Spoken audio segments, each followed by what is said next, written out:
Ce-i, mame? Vrei să dau jos?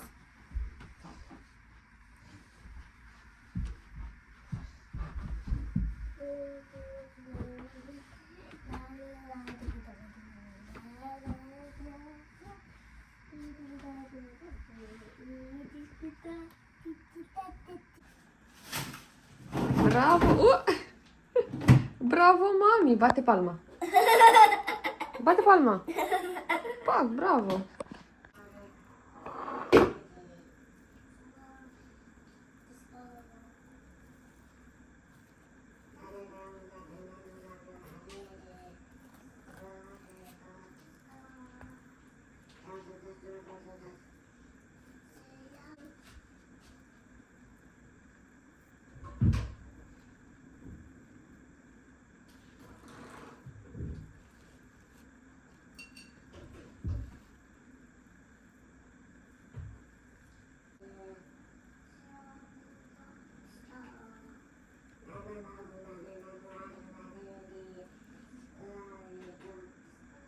Bună dimineața! Începem vlogul de astăzi. De fapt, începem o serie de astăzi. Va fi o serie de 7 zile în care voi posta în fiecare zi, cel puțin voi încerca, sper să-mi și iasă. Mi-am făcut un program așa cât de cât pentru fiecare zi, acum să vedem dacă o să-l și respect. Și nu o să intervină alte chestii. În programul de astăzi este multă curățenie, pentru că este luni și de obicei luni fac curățenie după weekend și cam așa îmi începe o săptămână. Deci, astăzi facem curățenie. Ne apucăm de bucătărie, asta e prima.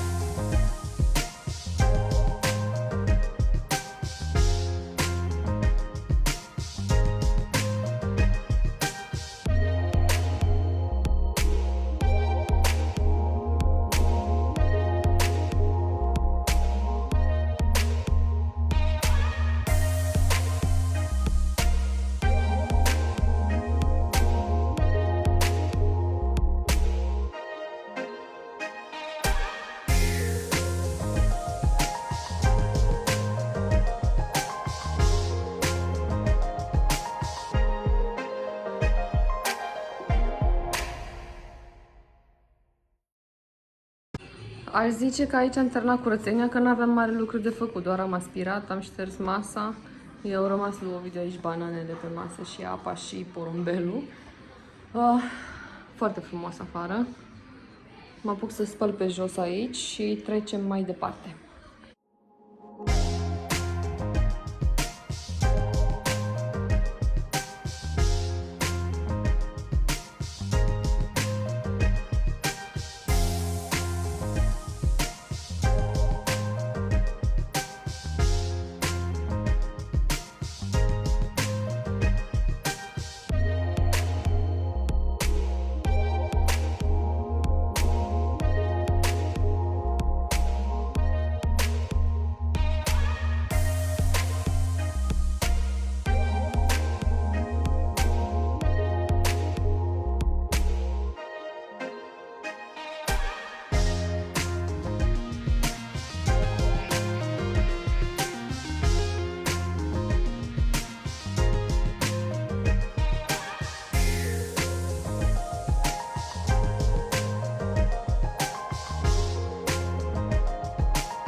De muzica lui Ovidiu pe fundal, muzică populară, dar sper să nu fie o problemă. Vreau să fac o curat în dulapul ăsta, să scot toate astea, să le organizez puțin, că e dezordine.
Ovidiu a ieșit un pic în curte, că e soare și frumos.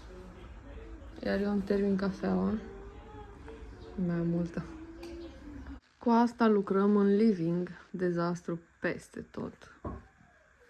Măcar Ovidiu stă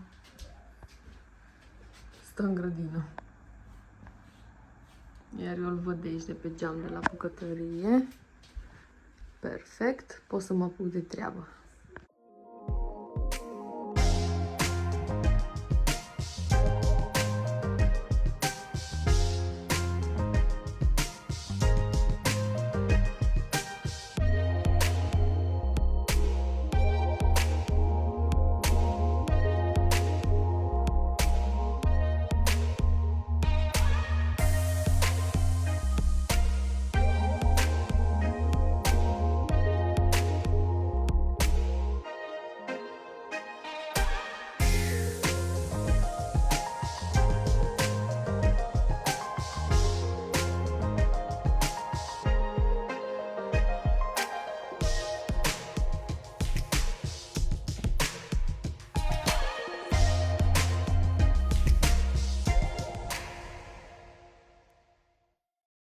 Am urcat în dormitor, Ovidiu a plecat cu taică-su până în oraș. Până se întorc, o să strâng hainele să de aici, să le împăturesc. O să pun un timelapse ca să nu vă țin aiurea.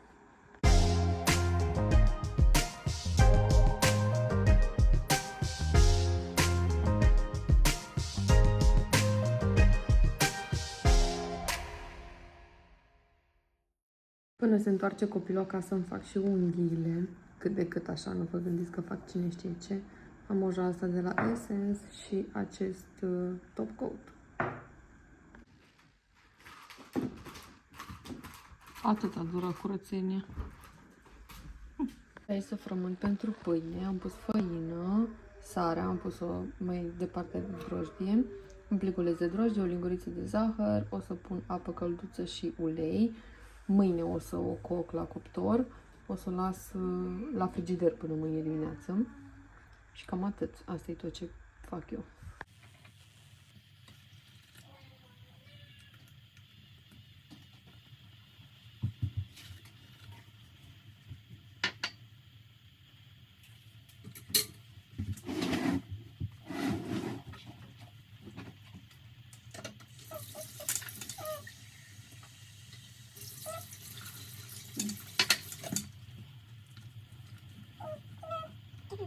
Așa arată aluatul, o lăsăm la frigider până mâine și vi-l arăt și mâine cum o să arate.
Deci ce frumos e afară, am ieșit la picnic, bate un pic vântul, ce-i drept.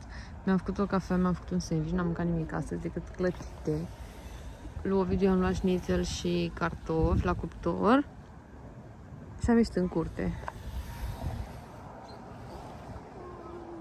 Foarte frumos. Am luat și porumbelul cu noi și rața. Așa, porumbelul și rața?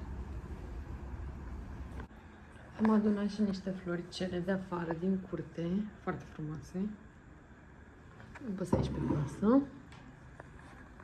Că Ovidiu nu vrea să mai intre înapoi. Cât mai stă Ovidiu un pic afară, o să strâng aici la bucătărie, că am făcut de mâncare pentru el și nu am strâns, nici nu am spălat vasele. Așa arată realitatea de după ce gătești. Spuneți-mi că și la voi la fel, că altfel înnebunesc. Nu mai filmez încă o dată partea asta, că am mai filmat-o tu azi dimineață. A intrat și Ovidiu în casă. Ne jucăm cu plastilină puțin.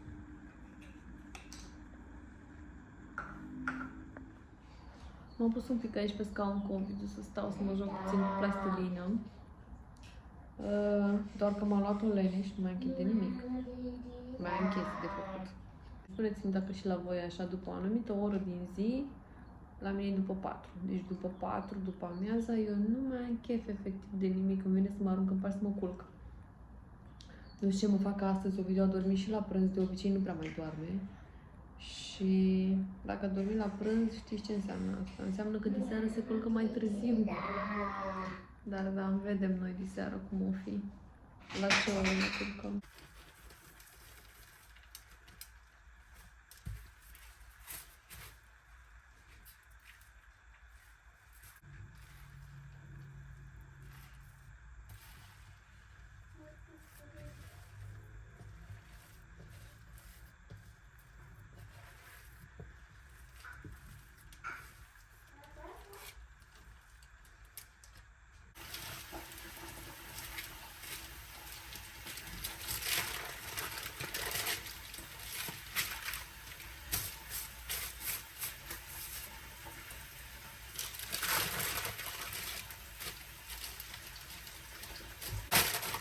Uite ce pănică frumoasă am făcut, vezi?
Astăzi este a doua zi de dimineață, editam vlogul de ieri și mi-am dat seama că n-am făcut nimic pentru un final al videoclipului. S-a terminat așa brusc în timp ce eu găteam. După ce am gătit, am mai strâns un pic pe acolo, l-am culcat pe Ovidiu, i-am cu baie, l-am culcat și cam atât. Asta a fost pe ziua de ieri. Continuăm vlogul și astăzi și mâine și poi mâine, sper că până duminică, așa cum mi-am propus. Așa că noi ne revedem mâine.